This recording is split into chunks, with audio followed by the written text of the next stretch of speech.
How to fix WhatsApp voice message problem. Hi everyone, I'm here to assist you today without any delay. Let's jump right in.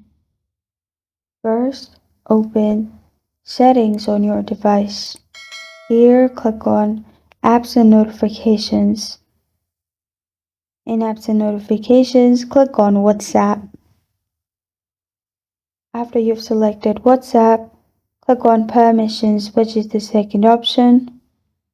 Here, you'll find Microphone. Click on Microphone and make sure it's Allow only while using the app.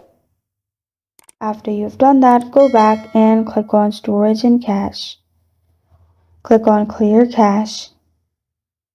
After you've done this, also make sure there's no VPN connected. If there is any VPN connected to your device, make sure you turn it off. After you do that, you can open WhatsApp and your problem will be fixed. This is how to fix WhatsApp voice message problem. Thank you for joining me today. If this video helps you out, please leave a like and subscribe for more. Got a question or want to suggest a topic? Comment below. Thank you for watching.